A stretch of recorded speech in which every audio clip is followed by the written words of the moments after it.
স্বাধীন প্রশ্ন লিস্ট করছে, আমার রাখছে 1 নম্বরে হিট লিস্টে। ভাই আজকে যদি আমি মরি, এই যে যারা ফ্রেম করছে সবগুলো না না আমি বলি ভাই, আমি যদি আজকে মরি, আমার যদি অবস্থান ওসমান হাদির মতো কিছু হয় বা আমার উপর কোনো হামলা হয়, যতগুলো এটা পোস্ট করছে না, এটি সবগুলো ধরবেন, একটাও ছাড়বেন, এগুলো সবগুলো নাম দিবেন। আমি বলে দিতেছি, আমি কিন্তু আপনার সত্যের রেকর্ড রেখে গেলাম। কারণ ওরা যে আমাকে কোশ্চেন করছে, আমি 1 সেকেন্ডের জন্য কম্প্রোমাইজ করি নাই হাসিনা সরকারের সাথে। কোনো রেকর্ড নাই, আমার গণভবনের ইফতার খাওয়ার রেকর্ড নাই, আমার শেখ হাসিনার বাড়িতে যেয়ে আমার একটা গান শুনে বলার রেকর্ড নাই, কলমবুসি করার রেকর্ড নাই, ওদের প্রজেক্ট করার রেকর্ড নাই, সরকারি কাজ করার রেকর্ড নাই। আমি আমার ক্যারিয়ার তৈরি করছি উইদাউট হেল্পিং অফ বাল। আমার বাসায় এই বালগুলা আমার বাসার ঠিকানা এবং আমার অফিসের ঠিকানা, আমি আজকে প্রথম এখানে বলতেছি, মোস্ট প্রবাবলি আমার বাসার ঠিকানা অফিসের ঠিকানা দিয়ে দিছে। নিকেতনে আমার বাসা অফিস ছিল, আপনি মনে হয় জানেন, দিয়ে দিছে। হ্যাঁ, আমার ওই জুলাই টাইমে। কত বড় ইতর! এবং আমি একটা গ্রুপ চ্যাট ছিল হোয়াটসঅ্যাপে, এখানে বলছি যে আমার বাসার ঠিকানা কোন বদমাইশের, কোন ইতর, কোন বালের বাচ্চা এখানে আমার নাম্বার বাসার ঠিকানা দিছে। আপনি কি বুঝতে পারছেন এটা কেন দিছে? আচ্ছা, গেছে জুলাইতে আমাকে ওই সময় দিছে, দেওয়ার পরে ওখানে গেছে হচ্ছে ছাত্রলীগের পোলাপান চাপাতি নিয়ে, ওরা আমরা চুমা দিতে গেছিল চাপাতি নিয়ে। পার্সোনাল কনভারসেশন আসছে তো একটু বলি তাইলে। আমি আমার বাবার সাথে লাস্ট বিদায় নিছি। আচ্ছা, আমার বাবা অনেক বৃদ্ধ, আল্লাহ যে কোনো সময় ওনাকে ডাক দিবেন, চলে যাবেন সময় অনুযায়ী, এটাই তো নিয়ম পৃথিবীর। আমি আমার বাবাকে জড়ায় ধরে শেষ একটা আলিঙ্গন করছিলাম 4-5 মিনিটের। দ্যাটস দ্য লাস্ট হাগ। আমি কোনোদিন এটা আমার কোনো সিনেমায়, আমার কোনো ফিল্মে আমি এই জিনিসটা দেখাইতে চাই যে আমার বাবাকে আমি শেষবারের মতো জড়ায় ধরে বলছিলাম, বাবা খোদাফেজ, দোয়া করো। একটা কথা বলতে চাই, যখন আমি বের হয়ে যাই বাংলাদেশ থেকে, ওই সময় আমি বলছিলাম শেখ মুজিবের ওই যে দেখা, মূর্তিটা দেখা, ওই যে বিজয় সরণির সামনে, কইছিলাম নেক্সট টাইম আইসার জন্য আমি এটা না দেখি, আল্লাহ আমার জন্য এটা দেখায়, এবং এটাই হয়েছে।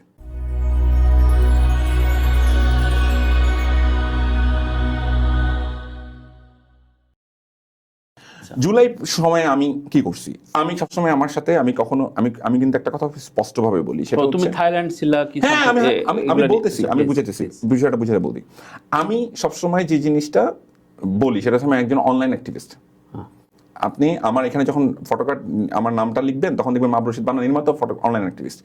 আমার কাজ ছিল মানুষকে, এখন ধরেন স্বাধীন বাংলা বেতার কেন্দ্রে যারা গান গেয়েছিল ওই সময় 1971 সালে, তাদেরকে আপনি জিজ্ঞাসা করবেন তুই কেন যুদ্ধ করলি না? কার যুদ্ধ কিভাবে? একজন লেখকের যুদ্ধ তার কলমে, একজন ফিল্ম মেকারের যুদ্ধ তার ফিল্ম মেকিং এ, একজন কে কিভাবে, কেউ একজন কালেকটিভ ফাইট। সো আমি কালেকটিভ ফাইটে ছিলাম কিনা সেটা গুরুত্বপূর্ণ প্রশ্ন।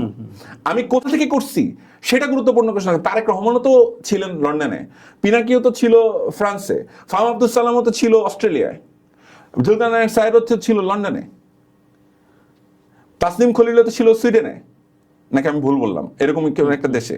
তো আপনি দেখবেন যে কালেকটিভলি যদি আপনি ক্যালকুলেট করেন, তো এক একজন কিন্তু এক এক জায়গায়। আচ্ছা, এবার আমি বলি থাইল্যান্ডের যে বিষয়টা, আমার বাসায় এই বালগুলা আমার বাসার ঠিকানা এবং আমার অফিসের ঠিকানা, আমি আজকে প্রথম এখানে বলতেছি, মোস্ট প্রবাবলি আমার বাসার ঠিকানা অফিসের ঠিকানা দিয়ে দিছে। নিকেতনে আমার বাসা অফিস ছিল, আপনি মনে হয় জানেন, দিয়ে দিছে। হ্যাঁ, আমার ওই জুলাই টাইমে। কত বড় ইতর! এবং আমি একটা গ্রুপ চ্যাট ছিল হোয়াটসঅ্যাপে, এখানে বলছি যে আমার বাসার ঠিকানা কোন বদমাইশের, কোন ইতর, কোন বালের বাচ্চা এখানে আমার নাম্বার বাসার ঠিকানা দিছে। আপনি কি বুঝতে পারছেন এটা কেন দিছে? আচ্ছা, গেছে জুলাইতে আমাকে ওই সময় দিছে, দেওয়ার পরে ওখানে গেছে হচ্ছে ছাত্রলীগের পোলাপান চাপাতি নিয়ে, ওরা আমরা চুমা দিতে গেছিল চাপাতি নিয়ে। চুমা দিতে গেছিল। তাহলে তুই আমার সত্যযোগ্য করে তুলছস, আবার তুই আজকে এসে বড় বড় কথা বলতেছস। আচ্ছা আচ্ছা, দেখেন, আচ্ছা আমার অফিসে গেছে যুবলীগের পোলাপান, এখান থেকে যায় আমার খুঁজছে, এদিকে আমাকে চাইল্ড কন্টিনিউসলি খুলতেছে, আমি সিম ফালাই দিতেছি একটার পর একটা, আমার মেইন সিম নাই, আমার কিছুক্ষণ পর সিম হইতেছে, আমি 2টা বা 3টা সিম আমার। এই যে থাইল্যান্ডের যে গল্পটা আছে, এই গল্পটা তো ভাই আজকের ফিক্স না, 3 মাস আগে। আপনি এখন বললে কি এখন যেতে পারবেন টিম নিয়ে শুটিং এ? এতগুলো আর্টিস্টের ডেট, এগুলো তো মিলানো আছে। কাকতালি ভাবে ওই সময় ডেটটা ছিল শুটিং এর। আচ্ছা, আল্লাহর অশেষ রহমত, আমি যদি একটা দিন পরে বের হই তাহলে আমার মনে হচ্ছে জান নিয়ে রিস্ক। এসবিতে সম্ভবত আমার নাম গেছে, আমি বেরোতে পারতাম না দেশ থেকে। আল্লাহর অশেষ রহমত, যেদিন আমি ফ্লাই করি তারপরের দিন এসবিতে নাম গেছে। এরপরে থাইল্যান্ডে যাই কিটা করলাম, পুরো অস্ট্রেলিয়া থেকে শুরু করে, ফ্রান্স থেকে শুরু করে যতগুলো জায়গায় প্রোটেস্ট হয়েছে সবার সাথে আমি যোগাযোগ করা শুরু করলাম। অস্ট্রেলিয়া থেকে আমাকে বিভিন্ন লয়াররা ফোন করা শুরু করলো। হ্যাঁ, কারণ আমার অ্যাক্টিভিজম তখন আরো ইজি হয়ে গেছে। কারণ আমি তো এখন, তানির ভাই পার্সোনাল কনভারসেশন আসছে তো একটু বলি তাইলে। আমি আমার বাবার সাথে লাস্ট বিদায় নিছি আচ্ছা, আমার বাবা অনেক বৃদ্ধ, আল্লাহ যে কোনো সময় ওনাকে ডাক দিবেন, চলে যাবেন সময় অনুযায়ী, এটাই তো নিয়ম পৃথিবীর। আমি আমার বাবাকে জড়ায় ধরে শেষ একটা আলিঙ্গন করছিলাম 4-5 মিনিটের, দ্যাটস দ্য লাস্ট হাগ। আমি কোনোদিন এটা আমার কোনো সিনেমায়, আমার কোনো ফিল্মে আমি এই জিনিসটা দেখাইতে চাই যে আমার বাবাকে আমি শেষবারের মতো জড়ায় ধরে বলছিলাম, বাবা খোদাফেজ, দোয়া করো। So I am extremely sorry. তো এই যে এই বিদায় তো কঠিন ভাই, ডেফিনেটলি। এখন আমি তো ভাই 18 তারিখ রাস্তায় ছিলাম। এখন তুই যদি আমার জিজ্ঞাস যে তোর ছবি কই, তোমাকে এক্সট্রিমলি ফ্রেম করলো। হ্যাঁ ভাই, আমার ফ্যান্স আছে, ফলোয়ার্স আছে, আমি দিনের মতো 10টা 20টা করে পোস্ট করতেছি, আমি রিচ করতে পারতেছি। আমি যদি টার্গেটেড না হই, আমাকে থামানো না গেলে তো বিপদ। ও তো ক্রাইসিসে আছে। আমি যদি সত্যিকার অর্থে একটা বয়ান নির্মাণ করে ফেলি ওদের এগেনস্টে, তো বিপদে পড়বে ওরা। দেখেন, আমি কিন্তু চাইছিলাম কি জানেন, ওরা রিমোর্স ফিল করুক, ওরা একটা রিকনসিলিয়েশনের মধ্যে ঢুকুক। রিকনসিলিয়েশনের তো কোনো মানে ক্ষমা বা ওরা এই জন্য কেন আমি বলতেছি ওদেরকে বাল ফ্রেম করতেছি, বেসিক্যালি ওরা একটা বেসিক্যালি বাল কেন বলতেছি, ওদের রিকনসিলিয়েশনের আলাপই তো নাই। উল্টা কি আলাপ দেখেন, উল্টা আরো ফ্রেমিং করার আলাপ, মানে ওরা আরো টেনশনে পড়ে আরো উল্টা করবে। স্বাধীন বস্ত্র লিস্ট করছে, আমার রাখছে 1 নম্বরে হিট লিস্টে।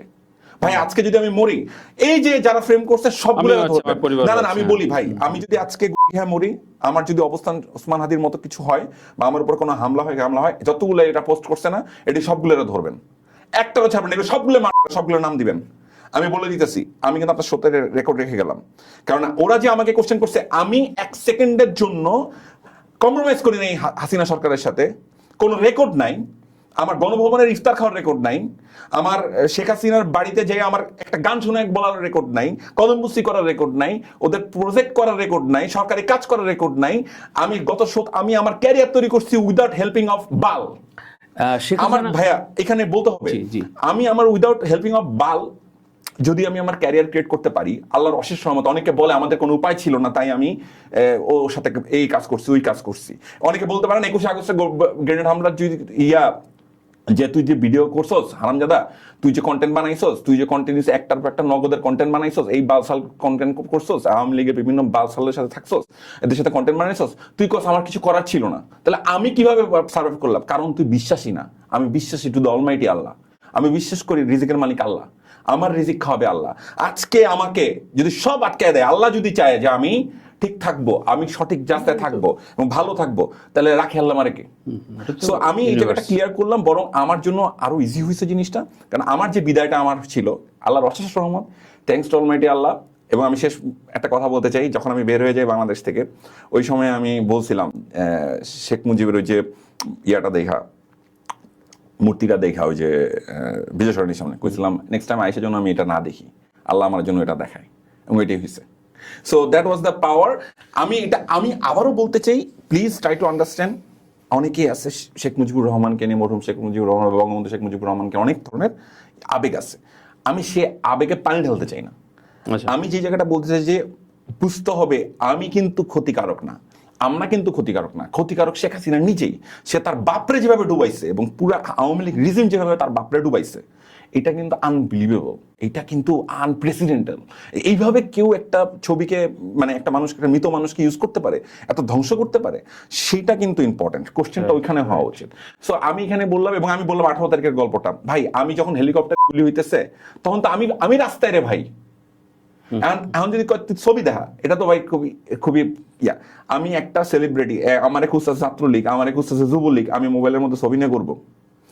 আর কেউ জানে তখন, কেউ কি বলতে পারবে যে 5ই আগস্ট হাসিনা পালাবে?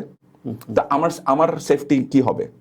আমার সেফটি সুন্নতে তো আছে যে আপনাকে আপনার সেফটি মেইনটেইন করতে হবে। সো আমি তো আমার কাজ করতেছি। থ্যাংক ইউ সুন্দরভাবে ব্যাখ্যা দেওয়ার জন্য। কারণ এইটা শোটা অন্যের পরপরই এই প্রশ্নগুলো আসতো, তো আমি আগে উত্তর নিয়ে নিলাম। যে বিষয়টি যে শেখ হাসিনা এবং আওয়ামী লীগের প্রতি এত ক্রোধ বিদ্বেষের জায়গাটা, বলা হয় যে অনেকেই ক্রোধটা প্রকাশ করে, কিন্তু তোমারটা খুবই মানে এক্সট্রোভার্ট এবং খুবই হুঙ্কার দিয়ে করো। এই জায়গাটার এত বিদ্বেষের কারণটা কি? এবং এটা খুবই খেলো প্রশ্ন, কিন্তু আমি তারপর জানতে চাই যে অনেকেই বলেছে যে আচ্ছা বান্না এত চাতে কেন? বান্না এত চাতে, হ্যাঁ, এত চাতা, মানে ঠিক আছে আমরাও তো বিপ্লবী, আমরাও তো করছি, তোমার এই হুঙ্কারটার আপনি যে শব্দটা বলছেন হুঙ্কার, হ্যাঁ হুঙ্কার বললেই মনে হয় যে ভাই এটা কোনো মানে বিশাল কোনো নেগেটিভ কিছু মনে হয় একটু, হুঙ্কার শব্দটা না, ব্যাপারটা হুঙ্কার না, ব্যাপারটা হচ্ছে এক্সপ্রেশন। আমি কি এক্সপ্রেশনে, এক একটা মানুষ এক রকম এক্সপ্রেশন, আপনি একই কনভারসেশনে আপনার ভেতরে অনেক ক্ষোভ আছে, আপনি হয়তো খুব ঠান্ডা ওয়েতে বলতেছেন, আমি হয়তো খুব এক্সপ্রেসিভ ওয়েতে বলতেছি, বা হাদি যেভাবে এক একজন এক একটা ভাবে বলে। রাত শান্তনু একভাবে বলতেছে, জুলকারনাইন স্যারে জিজ্ঞাসা করবেন একভাবে বলবে, পিনাকিরা জিজ্ঞাসা করবেন একভাবে বলবে, পিনাকি দ্বারা জিজ্ঞেস করবেন, ফাহাম আব্দুল সালামকে একই কোশ্চেন করবেন একভাবে বলবে, ডক্টর জাহেদ ভাইকে জিজ্ঞাসা করবেন, উনিও তো খুব অ্যাক্টিভ ছিলেন, তো উনি একভাবে উত্তর দিবে, তো একজন একভাবে উত্তর দিবে না, সবাই তো আর কাম না। নাহিদকে জিজ্ঞাসা করবেন একভাবে উত্তর দিবে, নাসিরুদ্দিন ফাটোয়ারি জিজ্ঞাসা করবেন অসাধারণ একটা উত্তর দিবে, যেটা দেখবেন কোটি কোটি ভিউ হইতেছে।